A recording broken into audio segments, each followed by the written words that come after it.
Assalamualaikum warahmatullahi wabarakatuh. Perkenalkan, nama saya Najma Latifa dengan NIM 22090350103.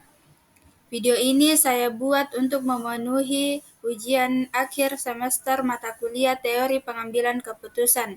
Pada kesempatan kali ini saya akan mempresentasikan mengenai analisis SWOT dan pengambilan keputusan. Baik, yang pertama saya akan membahas mengenai definisi SWOT.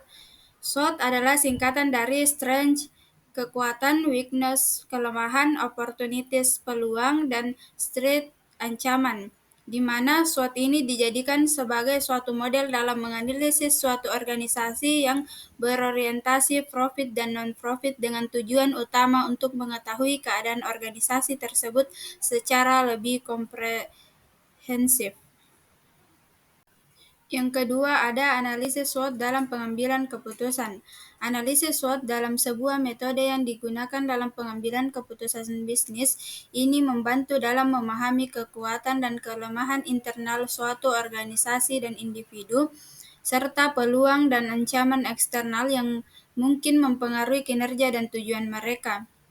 Oleh karena itu, secara umum ada beberapa kegunaan dengan dipergunakannya analisis SWOT dalam mendukung manajemen pengambilan keputusan, yaitu pertama itu mampu memberikan gambaran suatu organisasi dari 4 sudut dimensi, yaitu kekuatan, kelemahan, serta peluang dan ancaman, sehingga pengambilan keputusan bisa melihat dari 4 dimensi ini secara lebih komprehensif. Yang kedua itu dapat dijadikan sebagai rujukan pembuatan rencana keputusan jangka panjang. Yang ketiga, mampu memberikan pemahaman kepada para stakeholder yang berkeinginan menaruh simpati bahkan bergabung dengan perusahaan dalam suatu ikatan kerjasama yang saling menguntungkan. Yang keempat, dapat dijadikan penilai secara rutin dalam melihat progres report dari perusahaan. Selanjutnya ada tujuan penerapan SWOT di perusahaan. Penerapan analisis SWOT di perusahaan memiliki beberapa tujuan utama. Yang pertama ada memahami posisi perusahaan, kedua perencanaan strategi bisnis, ketiga pengambilan keputusan yang lebih baik, keempat mengidentifikasi prioritas, kelima mengurangi resiko, keenam meningkatkan kinerja. Selanjutnya, solusi keputusan dalam mengatasi penurunan nilai produk. Adapun solusi keputusan yang dapat diberikan adalah yang pertama, melakukan kebijakan evaluasi secara menyeluruh terhadap beberapa produk yang telah diluncurkan ke pasaran. Yang kedua, menarik kembali proyek yang diperkirakan akan terus mengalami penurunan jual. Yang ketiga, menciptakan penciptaan produk baru dengan model dan gaya yang berbeda. Yang keempat, mengantisipasi pasar dengan melakukan pembenahan manajemen secara lebih modern dan aspiratif. Yang kelima, menerapkan konsep baru dalam bidang struktur modal seperti memperkecil utang dan menegaskan suatu kebijakan. Yang keenam, melakukan training dan edukasi secara lebih profesional. Yang ketujuh, pimpinan perusahaan dalam menyelesaikan setiap masalah adalah selalu menjunjung nilai-nilai profesionalisme dan sportivitas. Selanjutnya ada peranan SWOT sebagai bagian analisis manajemen risiko dan hubungannya dengan pengambilan keputusan. Peranan SWOT sebagai alat dalam menganalisis kondisi suatu perusahaan selama ini dianggap sebagai suatu model yang dapat diterima secara umum dan lebih familiar.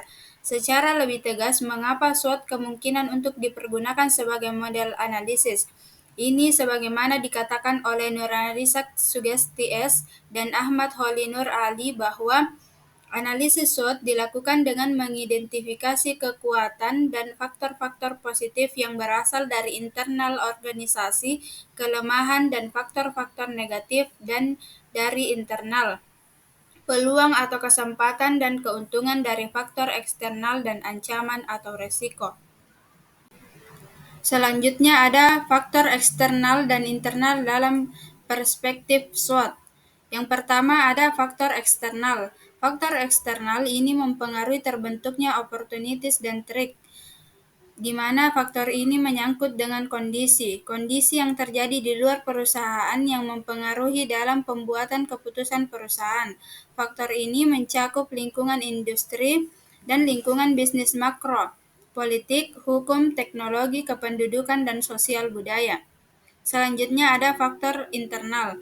Faktor internal ini mempengaruhi terbentuknya strength dan weakness, di mana faktor ini menyangkut dengan kondisi yang terjadi dalam perusahaan yang mana ini turut mempengaruhi terbentuknya pembuatan keputusan perusahaan. Faktor internal ini meliputi semua macam manajemen fungsional, pemasaran, keuangan, operasi, dan sumber daya manusia. Sekian pembahasan materi yang telah saya paparkan, kurang lebihnya mohon dimaafkan. Assalamualaikum warahmatullahi wabarakatuh.